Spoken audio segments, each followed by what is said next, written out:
Hello and welcome to a Talmud Israeli production. Today we'll review the highlights of this week's course of Daf Yomi study, Masechet Bava Batra, pages 26 through 32. Chafav 26. The Bay Bar Merion, ki have a nafitze kitna, the house of Bar Merion, when they would thresh the flax, have a azla rakta umazki inshi. So the chaff would fly away and would hit people in the face and would injure them.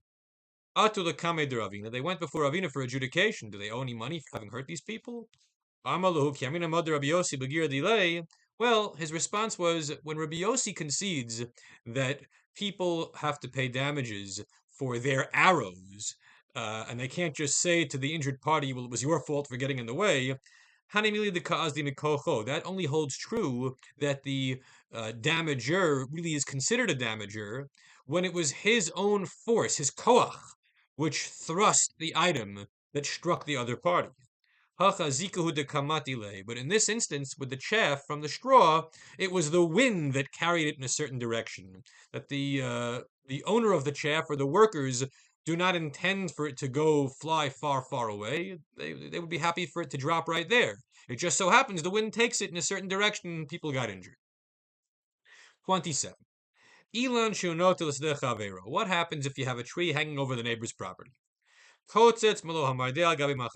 The neighbor who is not happy that the other guy's tree is now leaning over into his property can cut away at the branches to a height at which he would be able to use his oxen for plowing purposes, to lift the strap to hit the oxen to move forward.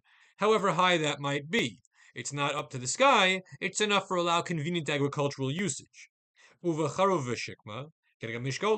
if the tree which is overhanging was a carob tree or a sycamore tree, then the overhang can be cut entirely along the plumb line, meaning straight up to the sky. And if one's own field was an irrigated field, and there's the neighbor's tree hanging over it, you can cut along the plumb line up to the sky because any shade over your irrigated field would be damaging to the field. 28. Amar Rabbi Yochanan. Shamatni meholche Usha. I heard from those who went to Usha. How do we know that the rule of possession, of having made use of a field for 3 years, is sufficient proof to say that it's yours? That a chazaka of 3 years means you could declare it's yours. How do we know this? Mishra Muad. It's known from the case of the ox that gores and is no longer a tam, no longer a tame ox, but rather a muad, a wild one. Mashra muad shanaga gimlo nagichos. Just as in the case of an ox that gored 3 times, it leaves its halachic status as a tam and now becomes in the category of muad.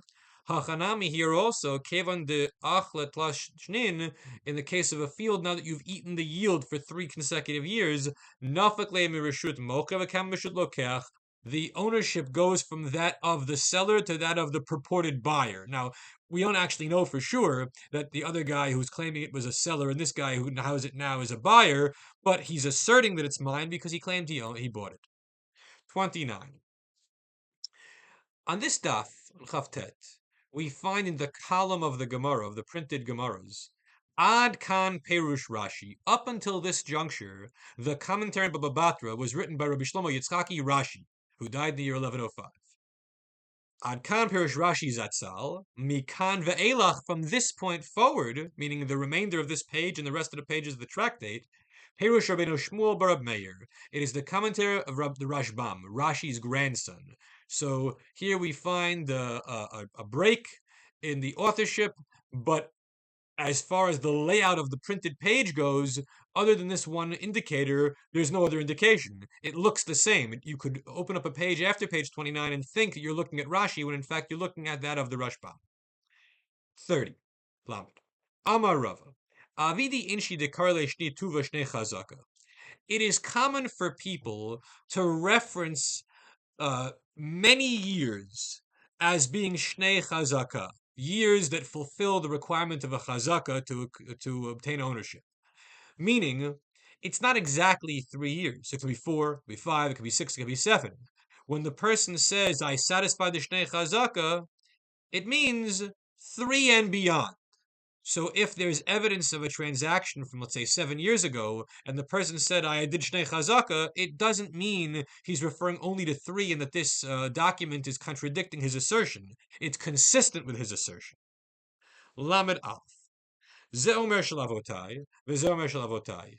This guy says the field belonged to my fathers, and this guy says the field belonged to my fathers. Hi iti said Davidli. One guy brings proof that yes, his fathers in fact owned this field at some time ago.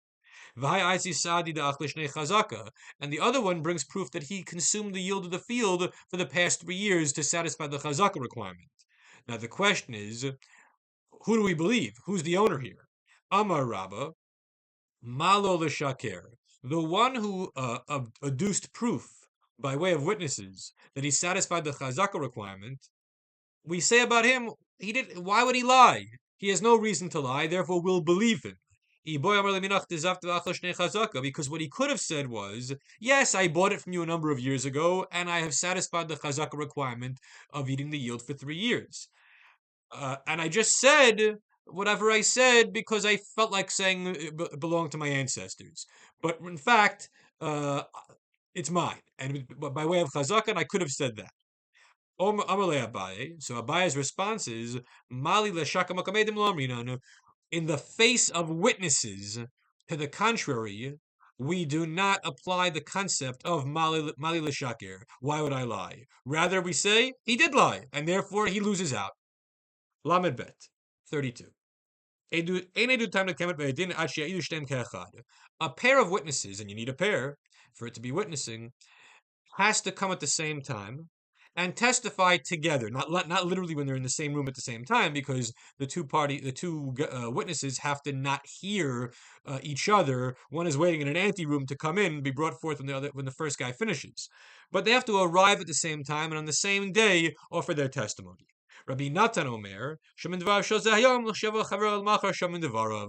Natan is much more lenient, much more liberal. He says witness A can come today, and witness B, who's the pair of witness A, when he shows up tomorrow, we'll listen to him tomorrow. But they need not arrive simultaneously or give their testimony on the same day. Everyone have a great week.